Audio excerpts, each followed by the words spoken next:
Welcome to Instant Parenting, how to be a good parent and raise a child with fewer conflicts instantly. By and presented with narration from the Instant series. To check us out, be sure to go to instantseries.com. Section 1. Prelude to Effective Parenting. A Parent's Purpose. Almost everyone says the same things about their child at one time or another. They grow up too fast, or they are totally out of control. You can blame it on our pop culture and the grotesque MTV all you want, but with the perceived pressures of needing all the cool clothes and desires to be popular, parents are not always the ones to be blamed for their child's attitude. In fact, a lot of badly behaved children still have very nice parents.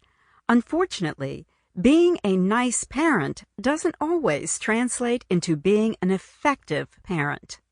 While a parent's job is not to control their child, they are responsible for first laying a solid foundation upon which their child's values, character, and behavior are built, and then guiding their child's behavior such that their children turn into respectful, well-behaved individuals and future upstanding good citizens.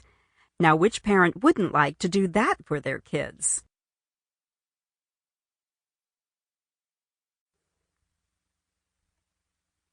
The default fault falls on the parents. Some parents have a difficult time managing their kids for reasons due not only to failing to get their kids' attention, but because parents may not even know how to talk to and compromise with them. After all, they're just kids, and you shouldn't be so hard on them, right? But hasn't that also caused leniency when disciplinary action should have been hammered down in the first place? Besides, parents should never compromise with children, right? Before answering, consider this. Who are the first to be called when your children are in trouble? Who do bystanders look to when a child is misbehaving in public? That's right. It's the parents. It's always the parents. We've all seen the look. No matter what happens, others inherently look to the parents. Don't all parents hope to become the kind of people their children look up to and respect? Of course they do. That's only natural. But what happens if they don't? What then? Consider the parents who have a child who does things behind their backs, being secretive with most of their activities and constantly lies to them. How did that child become this way? And more importantly, why? Did their parents spend enough time with them? Did the child feel acknowledged? Did the child feel truly engaged with their parents? Did their parents communicate effectively with them?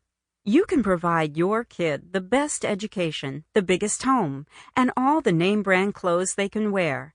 But if you aren't truly present for them or don't communicate in an efficacious way, they will likely rebel, and as a means of showing their anger, fears, and frustrations, or more importantly, to get your attention at all. Negative attention paid to them for behaving badly, can feel better than not receiving any attention at all, because now they at least feel acknowledged. If you have a misbehaved child, the question becomes how to regain some sort of control so that you don't lose your mind and that your child isn't some celebrity-worshipping groupie replacing you as their biggest influencer. If you shudder at the idea of Paris Hilton, Lindsay Lohan, or Charlie Sheen becoming your child's role model, learn to communicate better with your child and guide them down a more respectable, less conflict-filled path. How? Start with the following. 1. Open, honest communication. 2. Setting solid boundaries. Start creating better interactions with your kids. The following guidelines will help you interact with your child in such a way that you will be able to promote more open and honest communication with your child. Positive communication Sample complete. Ready to continue?